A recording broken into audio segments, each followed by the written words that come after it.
Hello बच्चों, आइए प्रश्न को देखते हैं। समुच्चय ए हमारे पास इस तरह से परिभाषित है जिसमें तीन अवयव है ए बी सी। इसमें से निम्नलिखित में से कौन से ए में एक फलन है, कारण सहित हमें बताना है। R1 एक संबंध परिभाषित है ए बी बी ए और ए सी जिसके तीन अवयव है। प्रश्न को हल करने से पहले इसकी मुख्य अवधारणा के बारे में चर्चा कर लेते हैं। मुख्य अवधारणा, तो देखिए मुख्य अवधारणा में हम लोग ये चीज देखने वाले हैं कि कोई भी संबंध फलन कब होता है। तो लिखेंगे हम यहाँ पे कोई भी संबंध फलन हो इसके लिए कुछ शर्तें अनिवार्य होती है। तो यहाँ पे लिखेंगे इसके लिए अनिवार्य है, इसके लिए आवश्यक है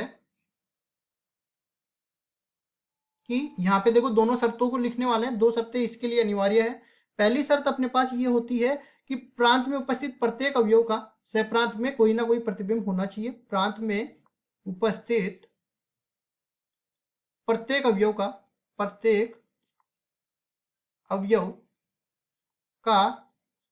सह प्रांत में कोई ना कोई प्रतिबिंब मिलना चाहिए। कोई ना कोई प्रतिबिंब मिलना चाहिए। और देखिए दूसरी शर्त इसके लिए यह आवश्यक है कि प्रांत में ऐसा कोई अवयव नहीं मिलना चाहिए जिसका एक से अधिक प्रतिबिंब हो सह प्रांत में। प्रांत में ऐसा कोई भी अवयव नहीं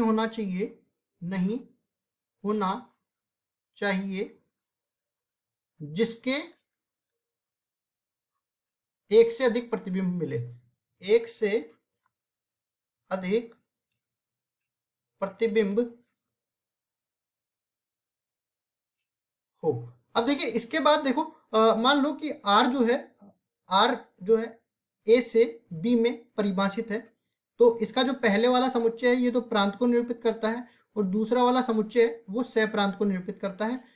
इसके अलावा एक और पद होता है जो कि परिसर होता है। इनको हम लोग इस तरह से परिभाषित करते हैं कि मान लो fx अपने पास कोई फलन दे रखा है तो x जो है प्रांत क्या होता है, x के मानों का समुच्चय जिनके लिए fx परिभाषित हो। फिर हम लोग चलते हैं सहप्रांत परिसर पे।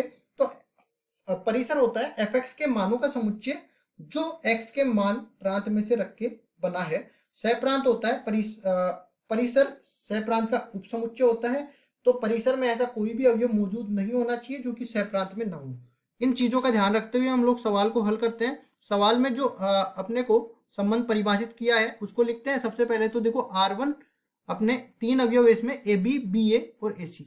तो ए बी बी ए और ए सी, इस तरह से ये संबंध परिभाषित किया गया है। तो यहाँ पे देखो दोनों समुच्चयों को यहाँ पे लिखते हैं। पहला समुच्चय ए से ए में परिभाषित है जिसमें तीन अवयव है ए बी सी, और इधर भी हम लोग ए को लिखेंगे तो इसमें भी तीन अवयव है ए बी सी।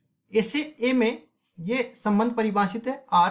तो जैसे जैसे अवयव संबंधित है उनको लिखते हैं। ए से ए बी से मिला हुआ है, फिर हम लोग आगे बढ़े हैं। बी जो है बी ए से मिला हुआ है, फिर हम लोग आगे बढ़ेंगे। ए जो है सी से मिला हुआ है। तो देखो ये दोनों ही शर्तों को संतुष्ट नहीं करता। पहली शर्त तो ये कि प्रांत में प्रत्येक अवयव का प्रतिबिंब होना चाहिए। तो यहाँ पे देखो सी ऐसा अवयव बच रहा है जिसका कोई भी प्रांत में प्रतिबिंब नहीं मिल रहा है। दूसरा हमको ये बोला है कि प्रांत में ऐसा कोई अवयव नहीं मिलना चाहिए जिसके एक से अधिक प्रतिबिंब मिले हो। तो ये ए अवयव मिल रहा है जिसका एक से अधिक प्रतिबिंब है। तो यहाँ से हम लोग कहेंगे ए बी से संबंधित है और ए सी से संबंधित है, और जो सी है वो किसी से संबंधित नहीं है। तो ये दोनों ही शर्तों को असंतुष्ट करता है। तो हम लोग कहेंगे कि R1 जो है R1 एक, इसलिए R1 एक फलन नहीं है। और केवल यही हमें सिद्ध करके बताना था कि देखो सिद्ध नहीं करना था, इसमें चेक करना था कि फलन है या नहीं है। तो हमने ये सिद्ध करके बता दिया कि ये एक फलन नहीं है। यही हमारा उत्तर हो जाएगा। आशा करता हूँ ये सवाल आपको समझ में आया होगा। धन्यवाद।